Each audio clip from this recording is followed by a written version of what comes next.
Baik, Assalamualaikum warahmatullahi wabarakatuh. Bismillahirrahmanirrahim. Alhamdulillahilladzi arsala rasulahu bil huda wa dinil haqq liyudhhirahu 'ala ad-din kullihi walau karihal kafirun. Asyhadu an la ilaha illallah wahdahu la syarika lah wa asyhadu anna Muhammadan 'abduhu wa rasuluh. Salawatullahi wa salamuhu 'ala hadzal nabiyyil karim wa imamil muttaqin wa qaidid du'akil mujahidin وعلى آله وأصحابه أجمعين. اللهم علمنا ما جهلنا وانفعنا بما علمتنا وجعلنا من المخلصين. وصلى الله على سيدنا محمد وعلى آله وبارك وسلم والحمد لله رب العالمين. أما بعد. InsyaAllah tuan-puan, seperti biasa ataupun seperti yang telah kita maklum semalam, sekali lagi malam ni kita bertemu ke udara melalui Facebook online, melalui pengajian kuliah online tuan-puan, anjuran Surau Haji Ismail Puncak Alam, kuliah ataupun pengajian bulanan kita di sana. Setiap bulan kita janual di sana, kita baca kitab Matla'ul Badrain bahagian muamalat, dan juga kita ta'lim muta'alim. Satu hari kita baca kitab muta'alim ataupun kita ta'lim muta'alim, dan 2 hari kita baca kitab muamalat. Jadi malam ni insya-Allah seperti yang telah kita maklum, kita akan sambung pengajian kitab ta'lim muta'alim kita dalam tajuk baru. Malam ni kita akan masuk tajuk baru, iaitu kewajipan mengetahui kelakuan ataupun sifat hati ataupun karakter hati kita. Tajuk besar dia tuan-puan, tajuk besar dia kita sedang bincang tajuk pertama, iaitu pemilihan ilmu yang wajib kita dahulukan. Ini antara topik yang sangat penting tuan-puan, khusus untuk masyarakat di luar sana yang baru ataupun yang ada motivasi, yang ada semangat, yang ada kesedaran untuk belajar agama, tetapi mereka tak tahu nak bermula dari mana. Mereka tak tahu proses pembelajaran agama ini. Dia ada prosedur dia, dia ada konten dia ataupun ada kandungan dia, ada kurikulum dia yang mesti kita ikut flow dia. Kita tak boleh terus nak belajar tafsir hadis, terus kita nak belajar sirah tanpa kita ikut flow yang mesti kita follow. Jadi dia punya peraturan tuan-puan, peraturan kita belajar agama ini dia ada prosesnya. Bukan kita boleh main bedal, kita boleh main janji kuliah agama kita follow, kita belajar tanpa mengikut sistem. Sebab itulah kitab ta'lim muta'alim ni kitab yang mengajar kita sistem pembelajaran dalam agama yang dirumuskan oleh para ulama kita. Jadi yang ditadwinkan oleh para ulama kita ini sangat penting tuan-puan, bagi membantu mereka yang ada kesedaran beragama, kesedaran untuk berubah, kesedaran untuk hijrah. Kadang-kadang mereka ada semangat hijrah, berubah, tetapi mereka tak tahu proses yang mereka mesti lalui untuk mencapai ataupun untuk menjadikan seorang muslim yang sempurna, seorang mukmin yang sempurna dalam agama kita. Sebab itu prosesnya ada, sistemnya kita mesti ikut sistem dia. Jadi kurikulum dia. Jadi kita mesti ikut dia punya sistem dia tuan-puan. Kurikulum yang diatur oleh para ulama untuk memahami agama mesti bermula daripada A, mesti bermula daripada awal. Awalnya apa? Jadi awalnya, pertama kita punya SOP lah bahasa kita hari ni tuan-puan, peraturan dia.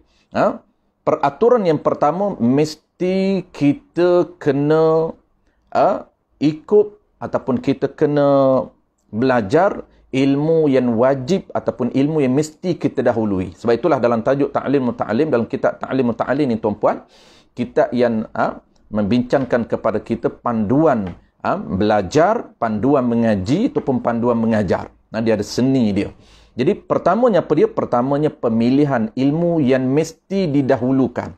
Kena dahulukan ilmu ilmu yang mesti didahulukan sebelum kita belajar ilmu lain. Jangan kita langkau pergi belajar hadis dulu, pergi belajar tafsir dulu, pergi belajar tafsir Quran dulu, pergi belajar ilmu akhlak, ilmu mantik dulu, ilmu balaghah dulu, tanpa kita dahulukan ilmu yang asas. Baik, ilmu yang asas ni apa dia yang telah kita belajar tuan, masuk malam ni ilmu yang ketiga. Yang pertamanya, 3 bidang ilmu sahaja yang wajib kita dahulukan.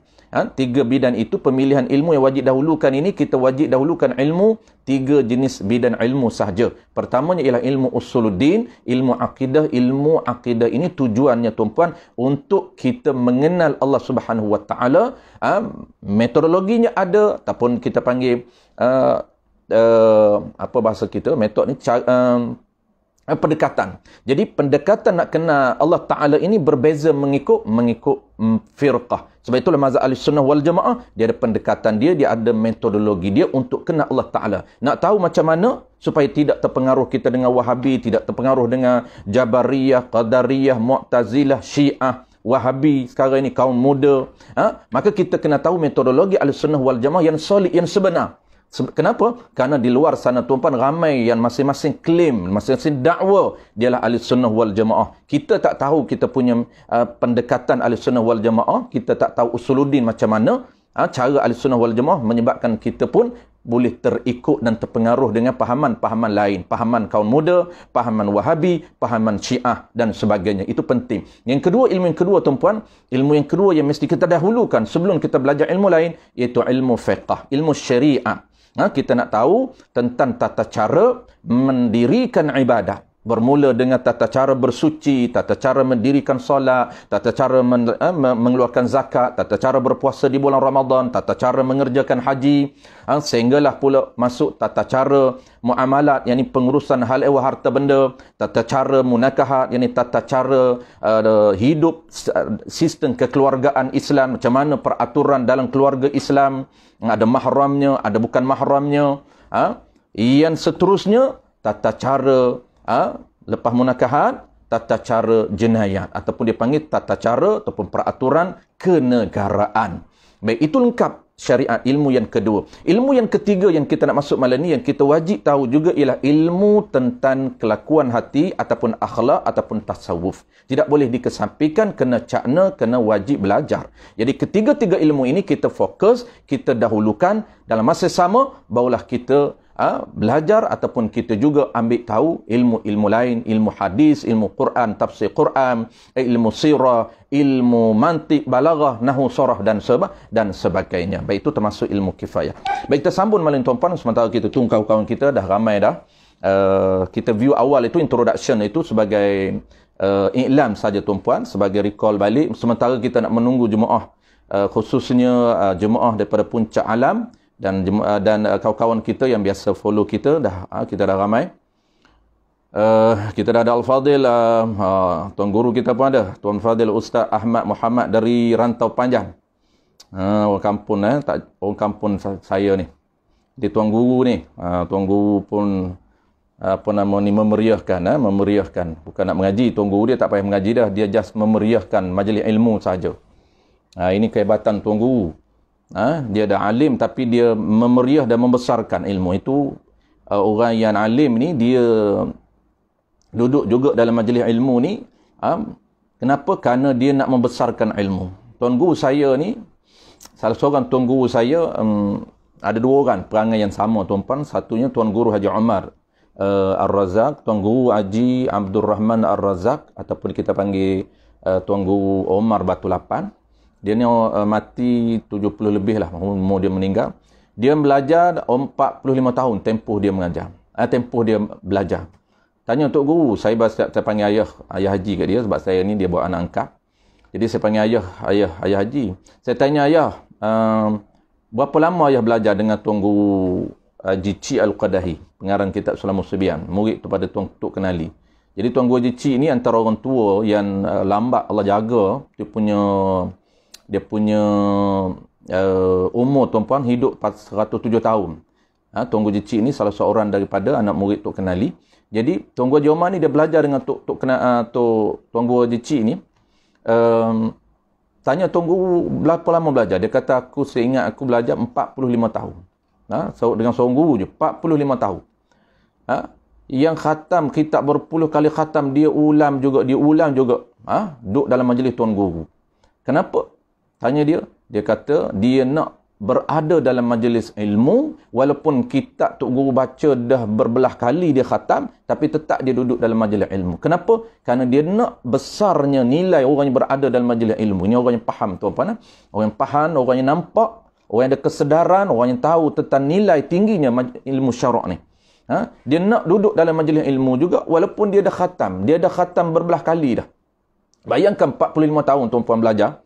Umur saya, dia ni belajar ni, umur sabaya dengan umur saya dia mengaji. Dia orang mati umur 70 lebih, dan dia tempoh dia belajar 45 tahun. Kita tak mampu tuan-puan, kita tak mampu nak belajar setempoh dia tu. Lama. Jadi dia akan duduk dalam majlis ilmu untuk apa? Kerana semata-mata dia nak membesarkan majlis ilmu. Pahala, bukan saja pahala dia dapat, tapi berkat dia dapat, rahmat dia dapat. Kenapa? Kerana dia membesarkan ilmu. Nak ceritanya ilmu syarak ini sangat bernilai, sangat berharga, sangat mahal, sangat tinggi, sangat mulia, sangat besar. Sehingga dia ini, Tuan Guru ini, sentiasa berada dalam majlis ilmu. Begitu juga salah seorang Tuan Guru saya, nama dia Tuan Guru Haji Abdullah. Bukan Haji Abdullah buat apa? Haji Abdullah di Kedah juga. Dia ini 80 lebih umur dia, tak meninggal, masih ada sekarang ni. Dia akan berada dalam majlis ilmu.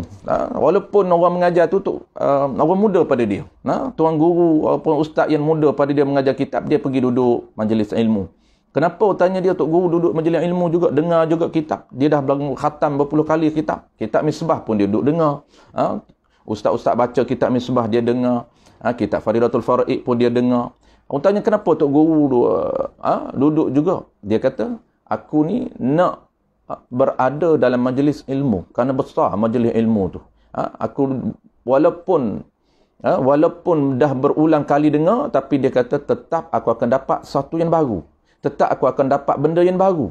Walaupun benda yang sama Tok Guru ulang, benda yang sama Tok Guru ulang, tetap setiap kali kita berada dalam majlis ilmu tuan-puan, tetap kita akan dapat something, sesuatu yang baru bagi kita, ilmu yang baru bagi kita. Bukan sekadar pahala yang besar, bukan sekadar rahmat kita dapat, bukan sekadar berkat kita dapat, tetapi suatu ilmu yang baru tetap kita akan dapat. Itu yang paling penting tuan-puan. Baik, kita akan teruskan tuan-puan. Kita dah alhamdulillah kita dah ramai jemaah yang dah masuk, khususnya jemaah Puncak Alam dan rakan-rakan kita, teman-teman kita yang biasa follow kita. Alhamdulillah kita dah boleh mula. Wakil Ustaz Ibnu Ahmad, Ustaz Fendi pun dah ada, wakil daripada Puncak Alam, Abang Zaki pun dah ada. Tema Groot Al-Fadhi, Terma Groot. Baik, kita teruskan tuan-puan, kita teruskan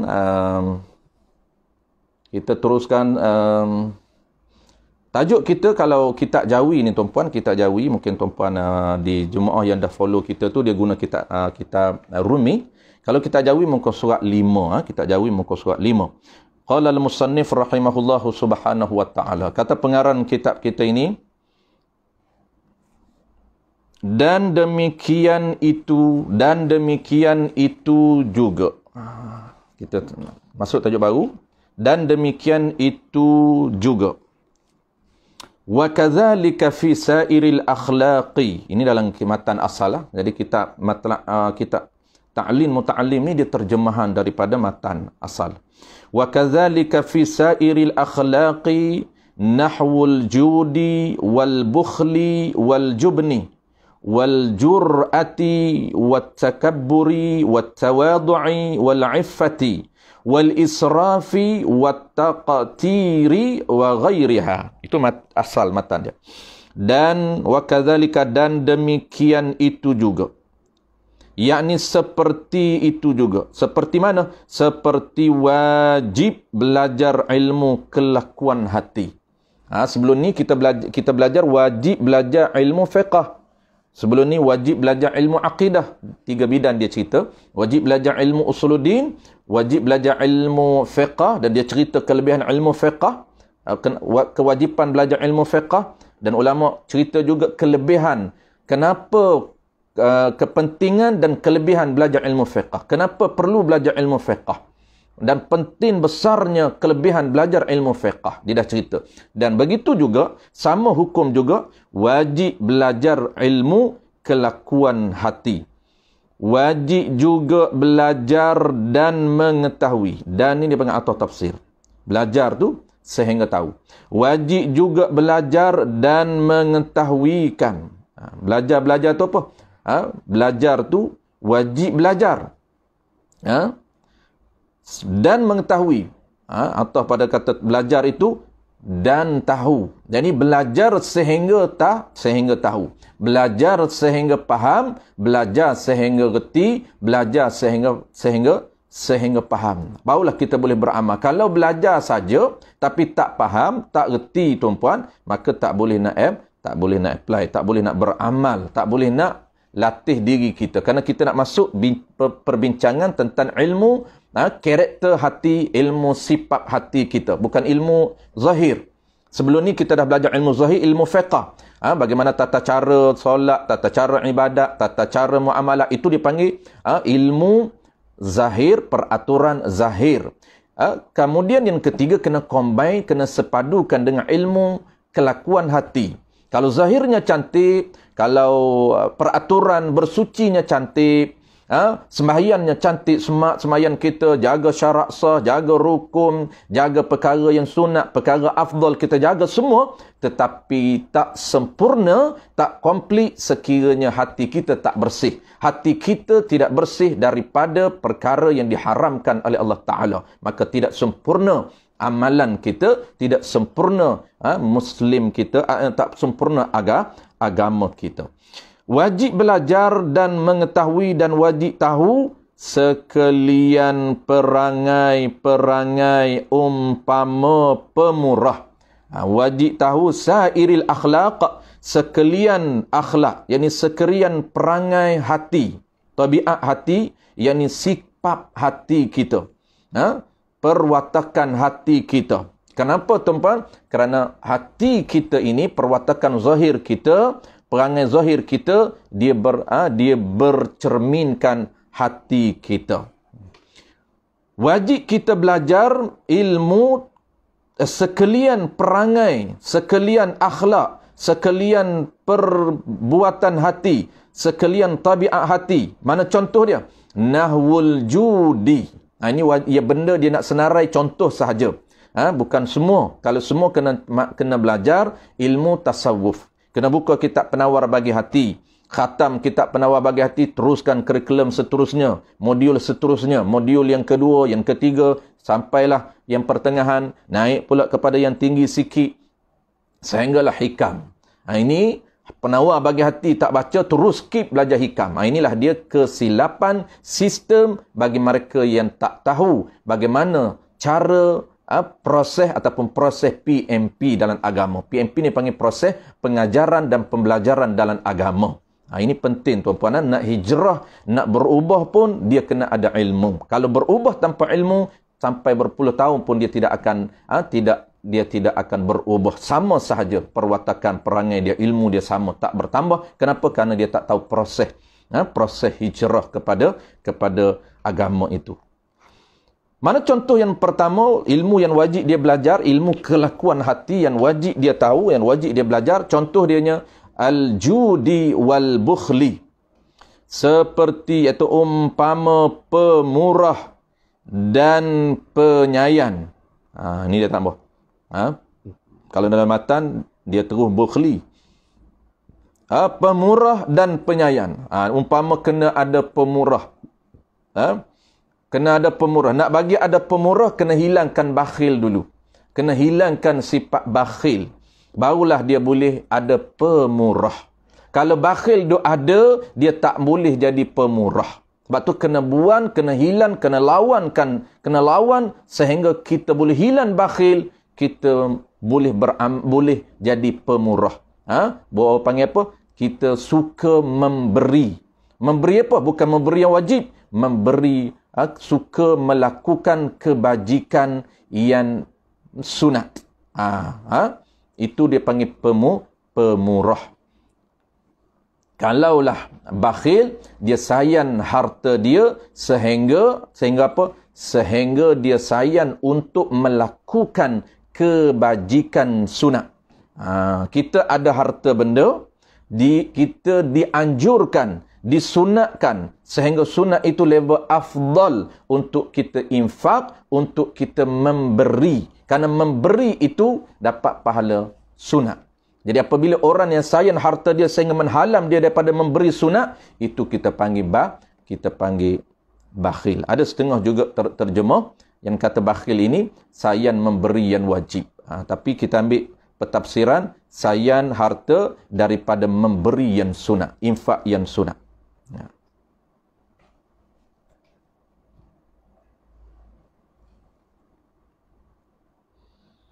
Adapun yang wajib itu memang wajib. Itu memang wajib. Keluar zakat itu pemberian wajib. Mengeluarkan zakat harta, mengeluarkan zakat perniagaan itu bukan dikata pemurah. Itu wajib, dia kena memberi. Memberi ini mengeluarkan harta yang wajib, yang dipaksa, yang dituntut oleh Allah Ta'ala supaya dia keluar. Apabila kita keluar yang wajib, itu bukan dinamakan pemurah. Pemurah ni mengeluarkan perkara yang bukan dituntut wajib. Itu dipanggil pemurah. Dan penyayan dan penakut. Penakut ni apa? Dipanggil penakut ni iaitu penakut yang dicela oleh syarak. Penakut yang dicela oleh syarak, iaitu takut untuk menyatakan kebenaran. Tu dia panggil orang yang pengecut, orang yang penakut di sisi syarak. Orang yang penakut dan pengecut di sisi syarak ini ialah orang yang takut untuk menyatakan kebenaran itu benar, kebatilan itu batil. Maka orang yang takut nak menegakkan kebenaran dan nak menyatakan kebenaran dan nak menyatakan kebatilan, maka ini orang panggil penakut. Orang panggil pengecut. Dan berani. Dan kena ada sifat berani. Berani apa? Berani menyatakan kebenaran walaupun dibenci oleh manusia. Berani menyatakan kebenaran walaupun pahit. Pahit ni mana? Mana apa pahit? Kerana dibenci oleh manusia. Dan berani menyatakan kemukaran walaupun dibenci oleh manusia. Ini yang payah tuan-puan. Orang mudah untuk menyatakan kebenaran, mudah untuk mengajak kepada kebenaran, tetapi sangat sukar untuk menghalang kemungkaran. Untuk menyatakan kemungkaran itu sangat sukar. Ini cabaran dia. Kena berani. Kena berani menyatakan kebenaran walaupun dibenci oleh manusia. Contoh apa? Contoh berani menegur ataupun menyatakan kemungkaran yang berlaku di kalangan masyarakat. Kena bantu menyelamatkan masyarakat, jangan biarkan mereka hanyut di dalam kemungkaran. Antara perkara yang paling mungkar apa dia tuan-puan? Sebesar-besar benda mungkar ialah orang yang meninggalkan ilmu usuluddin. Sebesar-besar mungkar ialah orang yang jahil dalam ilmu usuluddin kerana dia tidak mengenal Allah Ta'ala. Ini antara sebesar-besar mungkar. Orang yang meninggalkan ilmu usuluddin menyebabkan dia tidak mengenal siapa Tuhan. Dia hanya mengenal nama Tuhan sahaja, tetapi dia tidak mengenal maklumat yang ada pada Tuhan. Inilah dia panggil perkara, termasuk perkara mungkar yang mesti kita nyatakan kemungkaran. Mesti kita nyatakan orang yang tak nak belajar agama ini menjadi kesalahan. Walaupun dibenci oleh manusia. Orang tak suka apabila kita katakan orang yang tinggal ilmu usuluddin menyebabkan dia jauh dengan Allah Ta'ala, dia tak kenal Allah Ta'ala. Kita takut untuk nak menyatakan kebenaran. Tak berani nak menyatakan kemungkaran.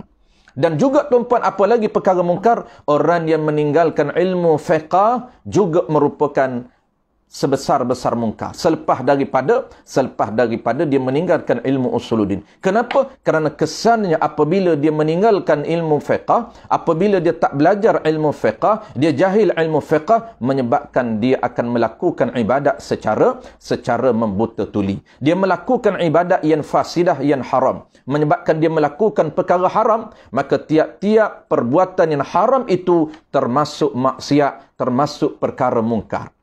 Sembahyang yang tak sah itu tuan-puan termasuk maksiat, termasuk perkara mungkar yang mesti kita cegah. Yang mesti kita kena nyatakan kebenaran, kena nyatakan perkara mungkar yang walaupun dia buat di atas surau, walaupun dia berjemaah dia dalam masjid. Kita tengok bagus ramai jemaah dalam masjid, ramai jemaah di surau, tetapi perasan ke kita, sedar ataupun tidak kita, yang majoriti bukan minoriti, majoriti yang solat berjemaah itu mereka jahil, mereka tak tahu, mereka tak cakna tentang ilmu sah solat. Mereka tak cakna bagaimana cara, bagaimana peraturan untuk dapat pahala berjemaah. Mereka tak kisah, mereka tak cakna. Yang mereka kisahnya, yang mereka pentingnya adalah buat. Bukan penting buat, tapi buat yang mengikut peraturan yang ditetapkan oleh Allah Ta'ala. Itu yang paling penting. Inilah yang disebut oleh musannif, kena berani, kena ada sifat berani di sisi syarak. Berani di sisi syarak, maksud dia berani menyatakan kebenaran dan berani menyatakan kemungkaran. Berani menyatakan kemungkaran. Kalau benda tu mungkar, maka kita kena tegur, kita kena bantu supaya mereka keluar daripada perbuatan mungkar itu. Sebab itulah orang-orang yang faham, yang sedar, kena bantu masyarakat supaya mereka kembali kepada perkara yang asas, supaya mereka kenal, bantu masyarakat supaya mereka kenal Allah Ta'ala, bantu masyarakat supaya mereka boleh melakukan ibadat dengan sebetul, ibadat dengan sempurna, bantu masyarakat supaya mereka boleh ubah karakter hati mereka, sifat hati mereka, daripada bakhil boleh berubah kepada pemurah, daripada takabur boleh ubah kepada tawaduk, rendah diri. Ini kena bantu. Kalau kita duk ceramah saja, duk fokus ilmu kifayah saja, tinggal ilmu basic tuan-puan, menyebabkan masyarakat akan hanyut di dalam kejahilan ilmu asas. Ini bahaya. Ini kita kena bantu masyarakat. Sebab tu tuan guru saya kata tuan-puan, dia kata balik bantulah masyarakat, bantulah orang kampung. Dia kata bagi orang kampung kenal Tuhan. Bantulah orang kampung supaya orang kampung boleh semayang dengan betul. Bantulah orang kampung supaya orang kampung boleh beramal dengan ilmu tasawuf yang zahir. Itu bantuan yang besar. Itu pertolongan yang besar. Kita boleh bantu masyarakat semayang betul ni tuan-puan. Ini antara perbuatan pertolongan kita, pertolongan yang besar, kerana dia boleh selamat di akhirat. Bukan selamat dunia saja, selamat di akhirat. Kalau kita bantu orang kampung boleh pekerjaan, daripada tak ada duit boleh jadi ada duit. Dia tak ada kerja, boleh kita bantu dia, bagi kerja kat dia. Daripada tak ada duit, kita boleh bantu dia ada duit. Daripada dia susah, boleh jadi kaya. Daripada miskin, boleh jadi jutawan. Itu pun dah hebat, dah besar di sisi dunia. Apatah lagi kita bantu dia untuk menyelamatkan kehidupan dia yang kekal selama-lama. Kita bantu dia semayang dengan betul. Ini antara bantuan dan pertolongan yang besar. Sebab itulah Tok Guru ni dia sangat peka dan sangat alert. Ikhlas dia ini nak bantu orang kampung. Ikhlas semata-mata dia nak bantu masyarakat dengan tidak ada apa-apa. Maksudnya dengan tidak ada interest, tidak ada kepentingan apa-apa sedikit pun. Ini keikhlasan para guru kita tuan-puan, sehingga ilmu Islam sampai kepada kita. Baik, seterusnya, sifat yang seterusnya, dan takabur. Ini contoh ilmu yang wajib kita kena tahu. Kena belajar takabur supaya kita boleh tinggal takabur. Belajar takabur ni, ego ni, takabur ni maknanya bangga diri, besar diri, tinggi diri, ego. Bukan kita nak jadi ego, kita nak belajar takabur supaya kita boleh tinggal takabur. Kita boleh tinggal takabur. Kita tahu takabur itu haram, dosa besar di sisi Allah Subhanahu Wa Taala. Kita tahu takabur, kita boleh lawan supaya dia hilang dalam hati kita, sehingga dia muncul tawaduk, rendah diri.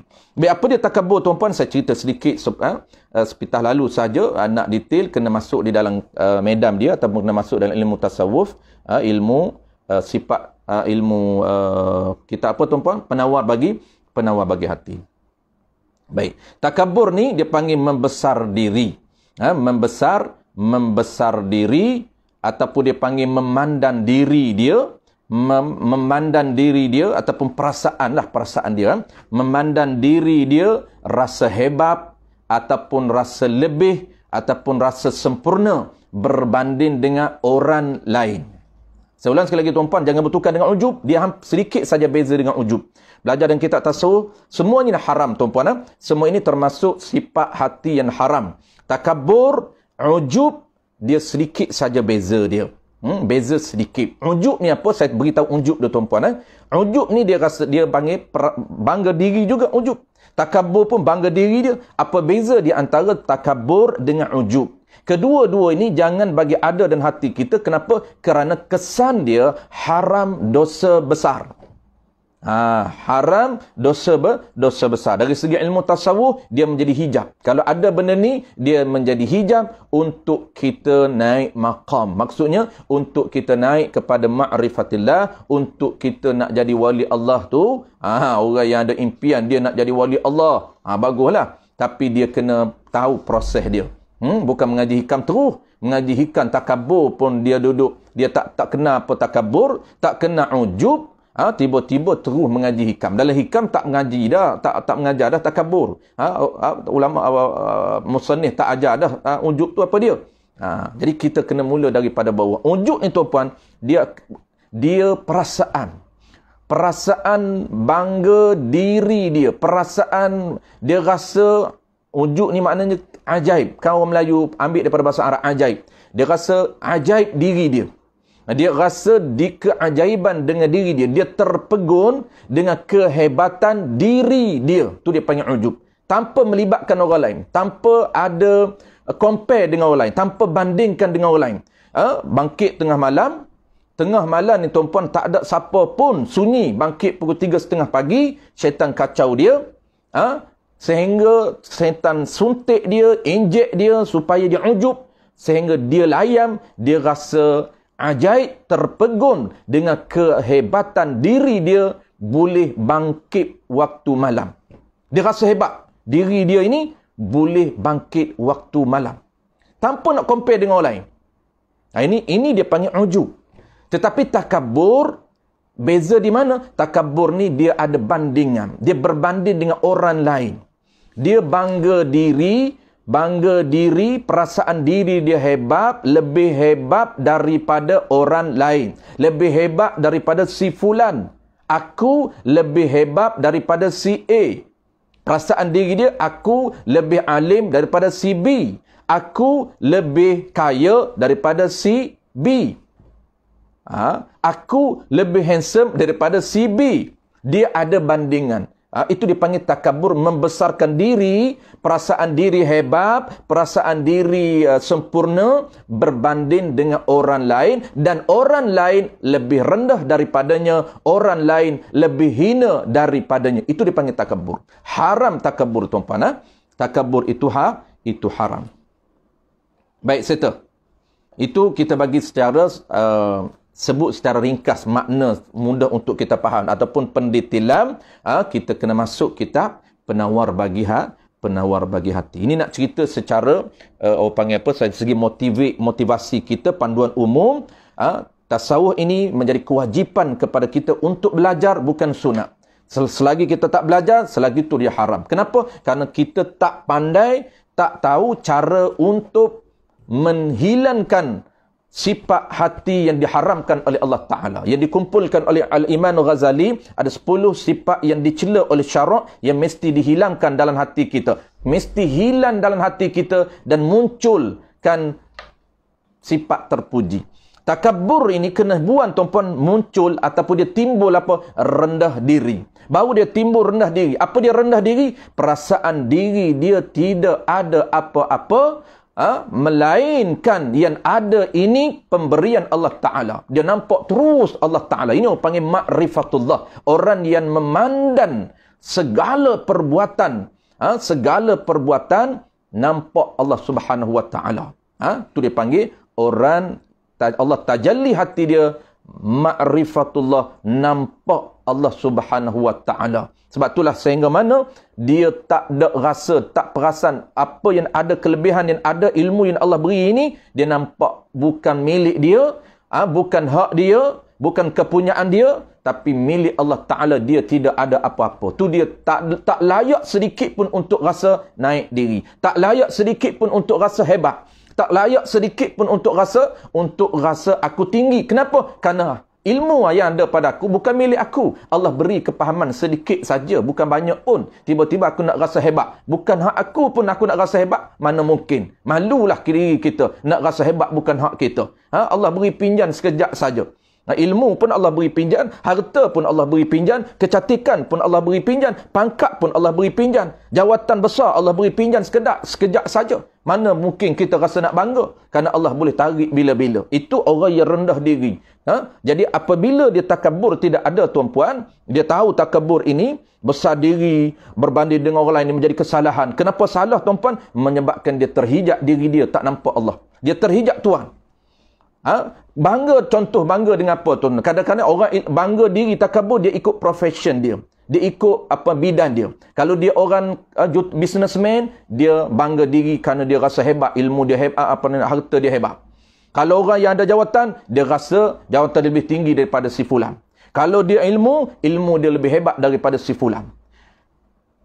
Menyebabkan tuan-puan perasaan hebat dengan sebab ada ilmu berbanding si fulan menjadi kesalahan dengan Allah Ta'ala. Kenapa? Kerana dia terhijab hati dia daripada nampak pemilik yang sebenar ilmu.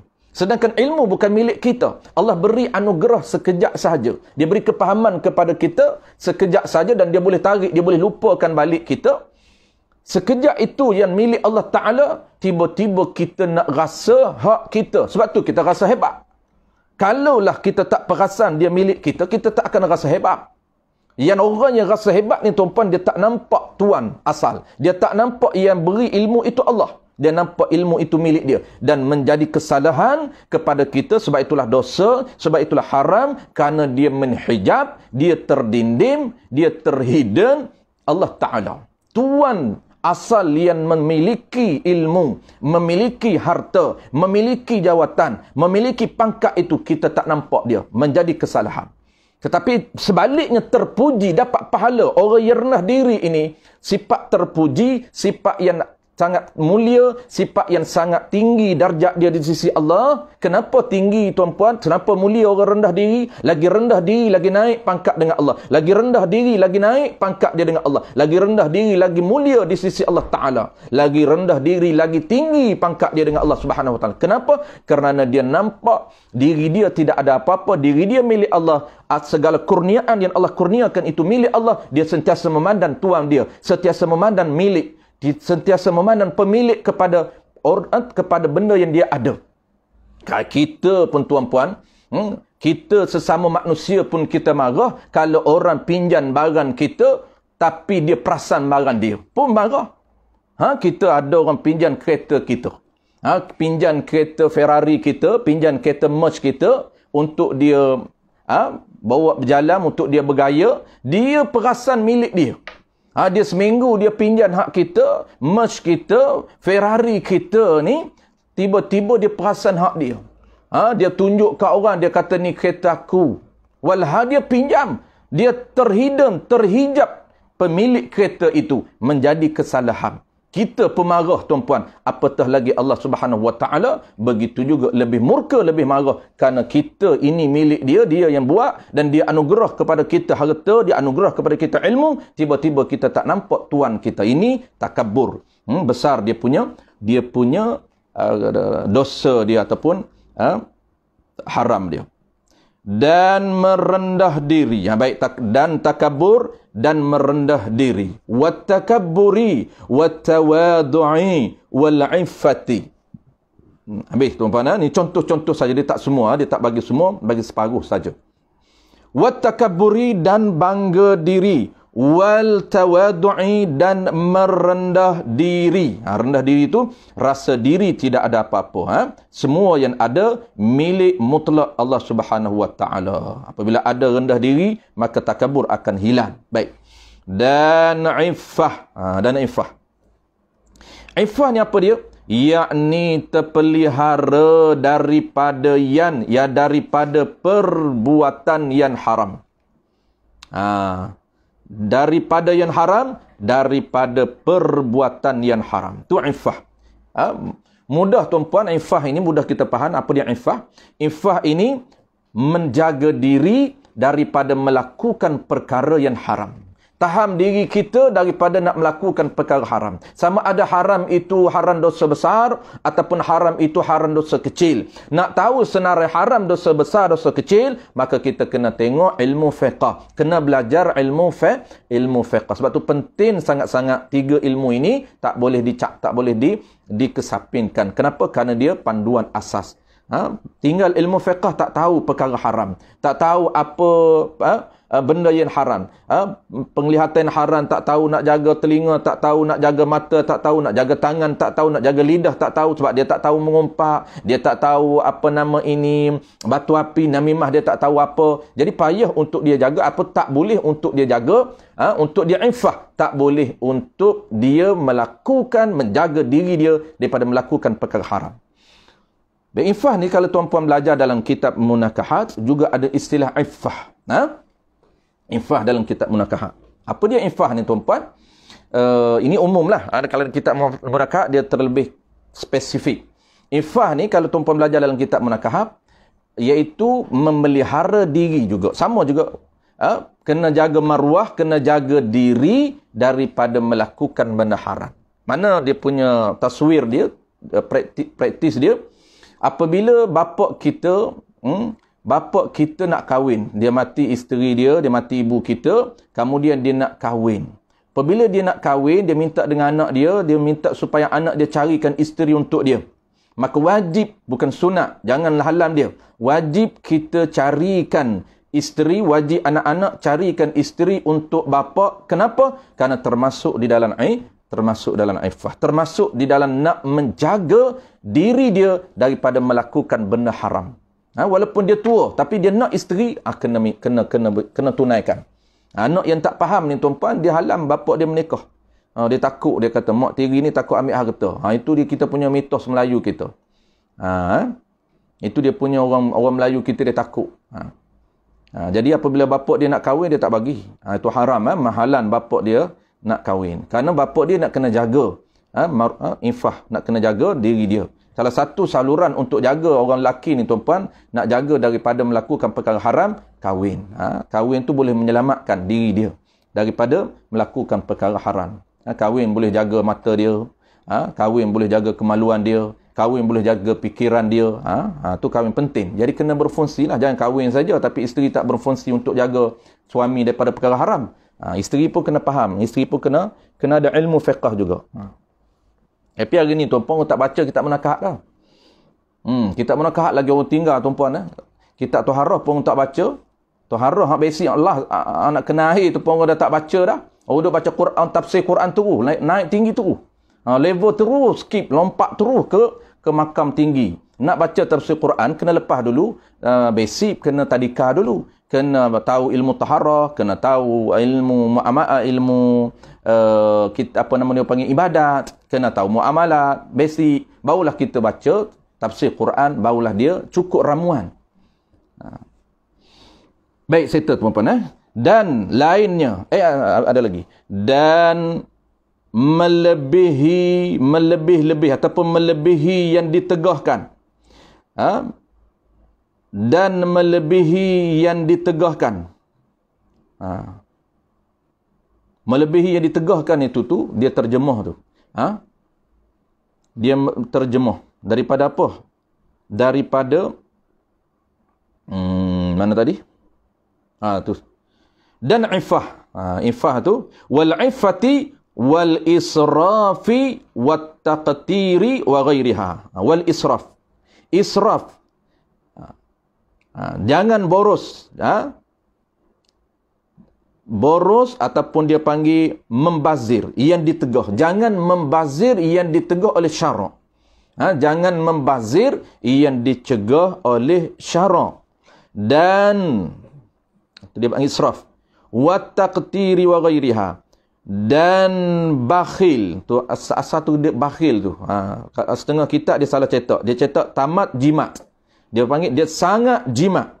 Dan jimat ataupun dan sangat jimat, yakni dan bakhil. Tu. Dan bakhil dan lainnya lain daripada bakhil. Dan lainnya lain daripada bakhil. Apa dia bakhil ni tuan-puan? Yang kita sebut di awal tadi. Yang kata bakhil ni, bakhil ni dia sayan harta dia untuk berbelanja, sayan harta dia untuk berbelanja pada perkara yang disunatkan. Dia panggil berbelanja pada perkara yang tabarruk, yang disunatkan. Tu dia panggil sayan harta dia. Dia nak infak, dia nak sedekah, dia nak hadiah, nak hebah, sayan harta dia. Tu dia panggil bakhil. Bakhil ni sifat yang tercela di sisi syarak. Bakhil sifat yang tercela di sisi syarak. Satu lagi dia tak sebut di sini, yang tercela lagi juga, bakhil lebih teruk daripada bakhil, nama dia syuhun. Dalam kitab Penawar Bagi Hati dia panggil kikir. Beza kikir dengan bakhil. Kikir, kikir ni lebih teruk daripada bakhil. Bakhil ni dia sayan harta dia nak beri kat orang. Dia sayan harta dia nak infak. Dia sayan harta dia nak belanja. Jadi, belanja ni tuan-puan, infak ini, dia dapat pahala sunat. Infak dapat pahala sunat yang besar, yang ganjaran dia afdal. Dia infak, dia berbelanja. Dia panggil dia derma. Infak, derma sama tuan-puan. Nak infak, nak derma tu, dia ada channel dia. Dia ada term, dia ada akad. Kena akad hadiah. Infak ni akad apa? Hadiah. Infak ni akad apa? Hebah. Itu boleh pilih. Itu dalam sistem muamalat yang kita akan belajar. Kita akan belajar dalam sistem muamalat untuk apply. Kalau kita nak infak, nak guna channel mana? Nak guna term mana? Nak guna kontrak mana? Nak guna akad mana? Kita boleh guna akad hebah, kita boleh guna akad hadiah, kita boleh guna akad sedekah. Boleh guna mana-mana. Tapi ikut nisbah. Baik. Jadi, bakhil ini, dia sayan untuk berbelanja, untuk mengeluarkan hartanya kepada perkara yang disunatkan. Dia sayang. Sedang, kenapa dia sayang ni? Ini dia terpengaruh, dia tak tahu, dia tak ada ilmu, dia terpengaruh dengan bisikan syaitan. Syaitan akan kacau dia, rasan dia, injek dia, kecek dia, supaya rasa sayang, rasa rugi kalaulah memberi. Kenapa? Kerana syaitan lebih tahu daripada tuan dia. Syaitan lebih tahu daripada kita. Memberi yang sunat afdal, memberi yang wajib besar pahala. Sebab itu kadang-kadang dia nak keluar zakat pun payah, keluar zakat perniagaan pun payah, keluar zakat zakat-zakat tanaman dan sebagainya pun sukar. Kenapa? Kerana dia terpengaruh dengan da'iyah, dengan bisikan, dengan hasutan syaitan supaya sayang. Kerana ini harta kita, nak mudah-mudah beri kepada orang. Orang minta sedekah, terus beri. Orang minta sumbangan, terus beri. Kita penat-penat bekerja, tiba-tiba mudah. Ini syaitan kacau. Sedangkan memberi itu tuntutan sunat, anjuran sunat. Nabi Allah Ta'ala sangat anjurkan supaya memberi. Harta Allah Ta'ala, Allah beri itu harta dia, kemudian suruh beri kepada orang lain. Ikut peraturan dia, ikut undang-undang dia. Dia beri itu harta yang ada pada kita. Kita kaya. Ya, siapa yang memberi, yang jadi kaya kita ni? Kaya tu nisbah. Apabila banyak duit, orang panggil kaya. Dan duit ini siapa milik? Pemilik kita asal Allah. Maka kita kena handle duit kita ini mengikut tuan dia. Kita kena handle urus duit kita mengikut mengikut arahan Tuhan. Tuhan siapa? Tuhan. Tuhan kata, kamu ada lebih, keluar zakat. Kamu ada lebih, keluar infak. Derma. Kerana itu dapat pahala besar. Tapi syaitan kacau. Ini bakhil tuan-puan. Kikir apa dia tuan-puan? Kalau bakhil sayan harta untuk mengeluarkan ataupun untuk memberi pada perkara yang disunatkan. Tapi kikir ini, syuhun ini, dia sayan harta orang lain. Bukan saja harta dia sayan. Kalau harta dia dipanggil bakhil. Tapi dia sayan harta orang lain daripada memberi. Ini dia kikir lagi teruk. Maksud apa tuan-puan? Maksudnya bukan saja dia tak nak sedekah. Bukan saja dia tak nak hadiah pada orang lain. Tapi dia susah hati. Dia cukup rasa pelik. Dia tengok orang lain suka berbelanja. Ini dia panggil kikir. Ini dua-dua ini tuan-puan. Sifat tak terpakai dalam diri. Mesti buang. Mesti orang Kedah kata mesti kepok buang. Mesti kena buang. Kena kikih dalam hati kita. Lawan. Kalau rasa saya nak sedekah RM10, terus bagi. Ajar nafsu kita, terus bagi 5. Pejam mata, terus bagi 50. Baru nafsu tak kacau.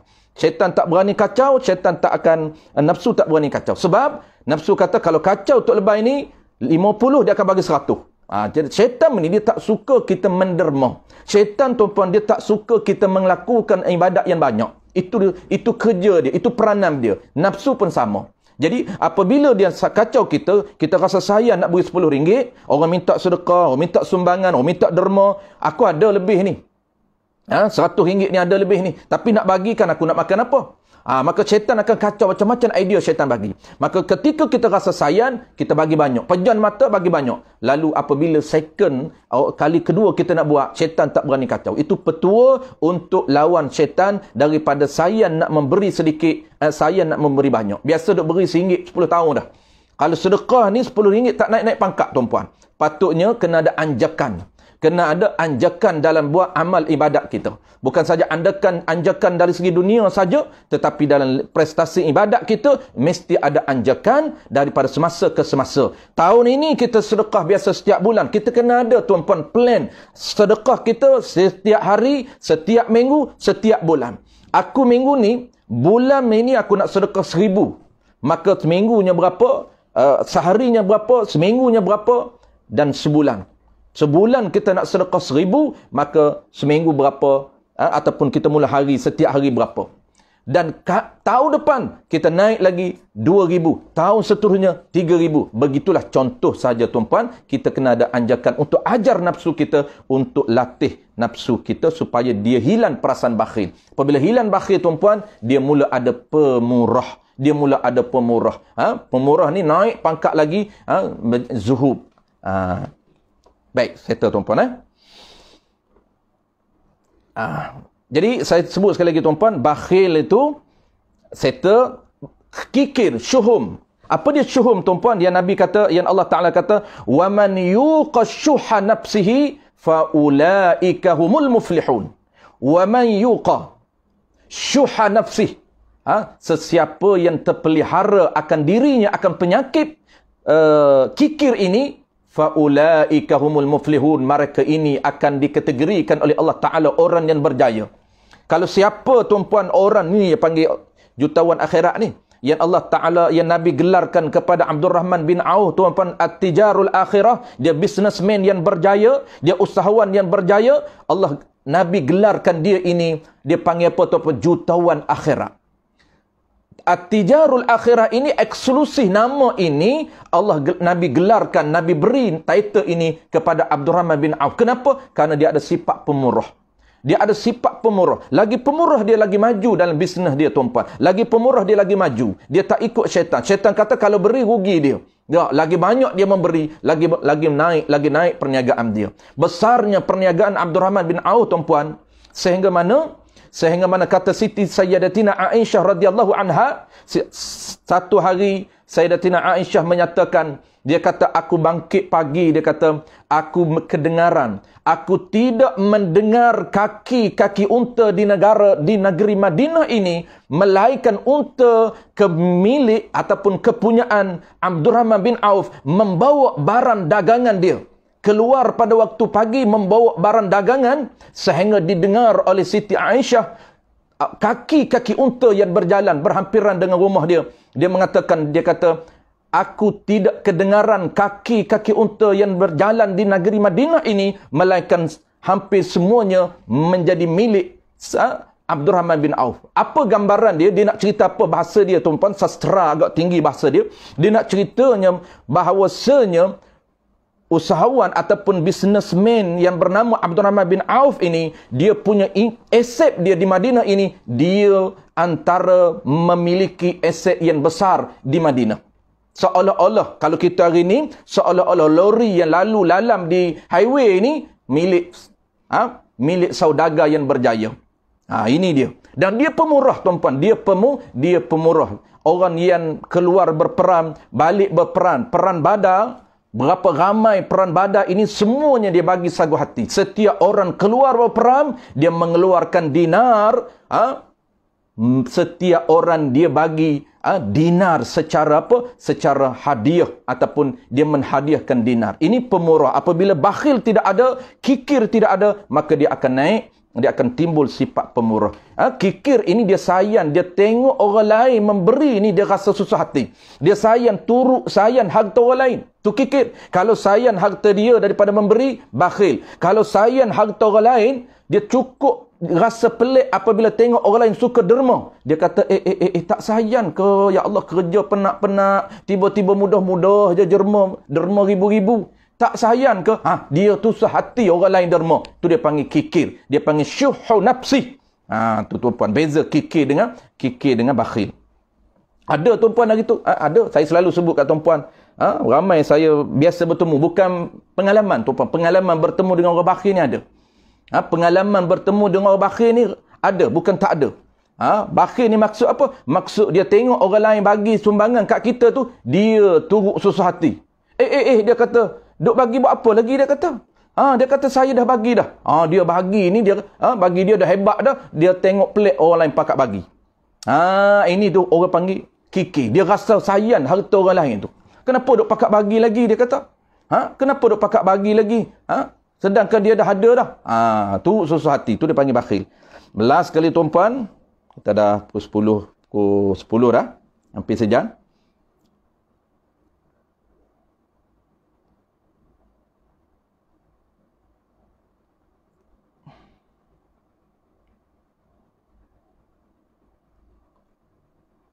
Habis. Dan lainnya. Kerana apa? Bakhil ni. Dan lainnya daripada membazir, daripada bakhir, daripada infak semua yang dia sebut tadi. Kerana bahawasanya takabur dan penyayang dan penakut dan melebih-lebihi itu, membazir itu haram. Semua yang dia senarai itu haram, bukan makruh tapi haram. Mesti dibuang daripada hati kita. Kerana haram termasuk perkara yang dicela. Dan tiada dapat hendak memeliharakan daripadanya. Tak boleh nak menjaga daripadanya, daripada segala sifat haram tadi tuan-tuan. Tak mampu kita nak hilang daripada sifat haram, tak mampu nak hilang takabur, tak mampu nak hilang bakhir, tak mampu nak hilang ujub, tak mampu nak hilang rasa bangga, rasa cinta kepada dunia, tak mampu nak hilang rasa cinta kepada pangkat, gila kepada jawatan. Tak mampu tu, melainkan dengan mengetahuinya, melainkan dengan tahunya. Nya apa? Tahunya, perkara tadi. Melainkan dengan belajar, tahu apa itu takabur, apa itu ujub, apa itu bakhil, apa itu rendah diri, apa itu gila jawatan. Melainkan kena tahu. Dan mengetahuikan. Dan tahu, nak tahu ni tuan-tuan melalui proses belajar. Melalui jalan belajar. Kena belajar ilmu asas. Kena belajar kitab penawar bagi hati. Kerana kitab tu dia ajar 10 sifat yang wajib kita buang dan 10 sifat yang wajib kita amal. Mengetahuikan barang yang, perkara yang, sifat yang melawan akan dia, akan perkara yang tersebut. Kena tahu sifat yang lawan, sifat bandingan. Kalau takabur, kita kena tahu rendah diri. Kalau amarah, kita kena tahu sabar. Orang yang panah baran kena buang, lawan supaya dia masuk sabar. Orang yang takabur, rasa ego diri, rasa dia lebih hebat daripada orang lain, kena buang, masuk rendah diri. Bakhil buan, kikir buan, kena jadi pemurah. Tu. Maka wajiblah. Ini baru keluar hukum tuan-tuan. Hukum wajib belajar ilmu tasawuf, karakter hati. Maka wajiblah atas tiap-tiap manusia mengetahui, yakni belajar sehingga tahu akan segala sifat yang tersebut. Segala ilmu tasawuf lah, mudah faham. Akan segala sifat tersebut. Sifat takabur, sifat ujub, sifat hubbur riyasah, sifat hubbud dunia. Dan hanya sesungguhnya telah mengaran oleh As-Sayyid Al-Imamul Al-Ajallu Asy-Syahid Nasiruddin Abul Qasim akan sebuah kitab pada bicarakan perangai. Ni Syekh Al-Ajal ni, Nasiruddin ni, dia mengarang satu kitab yang berkaitan dengan perangai. Dia panggil apa dia? Wa qad sannafa as-sayyidu al-imamul ajallu asy-syahidu Nasiruddin Abul Qasimi kitaban fil akhlaqi. Satu kitab pada membicarakan akhlak, yakni perangai-perangai hati. Dan sebaik-baiknya baran yang ia baran itu karan itu. Kitab yang dia karan ini termasuk antara kitab yang bagus, yang baik. Maka wajiblah atas tiap-tiap orang Islam. Baik, kita akan sambung bulan depan, tuan-puan. Ini kita nak masuk fardul kifayah. Habis dah ilmu fardu ain. 3 bidang ilmu asas yang wajib kita belajar. Kemudian dia belakang ini, tuan-puan, dalam satu muka ataupun 2 muka surat ini, 2 PP ini, yang sebelah-sebelah ini, dia cerita tentang fardu kifayah. Ilmu kedoktoran, belajar wajib ataupun tidak, ilmu menhafaz Al-Quran, itu dia cerita. Baik, itu termasuk fardu kifayah. Baik, insyaAllah, tuan-puan, kita akan sambung bulan depan dalam tajuk yang baru, iaitu fardul kifayah. Wajib tiap-tiap orang Islam memeliharakan perangai, kelakuannya, dan ada pun memeliharakan barang yang jatuh ia pada setengah daripada ketika. Baik, itu terjemahan yang nampak complicated sedikit, tapi dia punya message dia simple saja, tuan-puan. Nak menceritakan tentang ilmu yang kita perlu belajar, ilmu fardu kifayah. Ilmu kedoktoran, ilmu engineer, ilmu selain daripada ilmu fardu ain. Adakah tak haram kita tak belajar? Itu kita akan bincang, tuan-puan. Baik, insyaAllah, tuan-puan, terima kasih kepada tuan-puan. Tanpa saya menyebut nama, tuan-puan, ramai juga. Saya tak sempat nak sebut nama. Terima kasih dan ajarakumullah. Mudah-mudahan Allah berikan kepada kita keberkatan. Allah berikan kepada kita kebaikan dunia akhirat, tuan-puan. Dengan sebab kita menagungkan dan membesarkan ilmu syarak, memeriahkan majlis ilmu kita pada malam ini. Bukan nak mengaji sangat, kita dah tahu, tuan-puan, kita nak ulang kaji apa yang kita dah lama belajar, kita nak ulang saja. Dan yang bagi orang yang dah ulang, tapi dia join kita juga untuk membesarkan ilmu. Dia dah cair dalam kepala, terror dan pakar spesialis dia ni, tapi dia masih join kita juga. Kenapa? Kerana dia memeriahkan. Dia nak memeriahkan majlis ilmu, nak membesarkan majlis ilmu. Kenapa? Kerana value ilmu sangat tinggi, nilai ilmu syarak sangat tinggi di sisi Allah Subhanahu Wa Taala. Dan juga orang yang memuliakan ilmu, membesarkan ilmu dengan belajar. Bukan besar saja, tuan-puan, tapi besar dengan belajar, dengan ulang kaji, sehingga dia ini Allah naikkan maqam, Allah naikkan pangkat di sisi Allah. Orang yang pangkatnya mulia dan tinggi di sisi Allah. Bukan saja kita dapat pahala yang besar, bukan saja pahala yang kita dapat, tuan-puan, banyak lagi benda yang kita akan dapat, iaitu kemuliaan kita akan dapat, rahmat kita akan dapat, keberkatan kita akan dapat. Sebab itu setting betul-betul, tuan-puan. Saya selalu pesan diri saya dan diri tuan-puan, setting betul-betul niat kita semata-mata kerana Allah Ta'ala, semata-mata kerana perintah Allah Subhanahu Wa Ta'ala, semata-mata kerana nak mempertahankan ilmu syarak yang semakin hampir, semakin pupuh ini. Kita salah seorang orang yang berkecimpung dalam dunia ilmu syarak untuk mempertahankan ilmu syarak daripada lambat proses hilangnya. Maka salah seorang pejuang itu ialah kita. Orang yang memperjuangkan ilmu syarak daripada lambat hilang, maka salah seorangnya kita. Mesti setting dan betulkan niat. Baik, insyaAllah, tuan-puan, kita jumpa lagi bulan depan. Bismillahirrahmanirrahim. Alhamdulillahi Rabbil Alamin. Wassalatu wassalamu ala ashrafil anbiya'i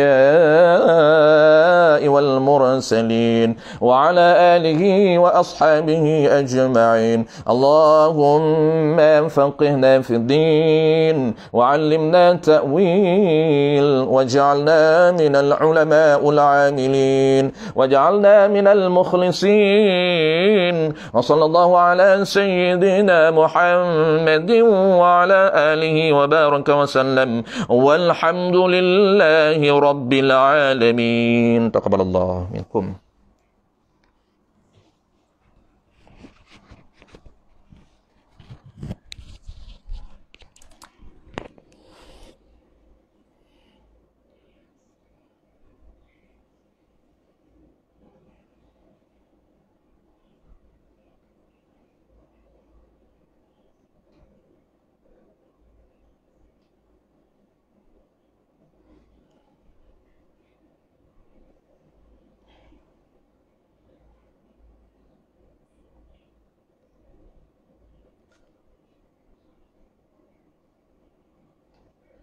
Baik, terima kasih semua. Terima kasih semua. Yang bagi salam, Waalaikumsalam warahmatullahi kepada yang bagi salam. Kepada yang mengucapkan terima kasih sama-sama. Dan saya ucapkan terima kasih kembali insyaAllah.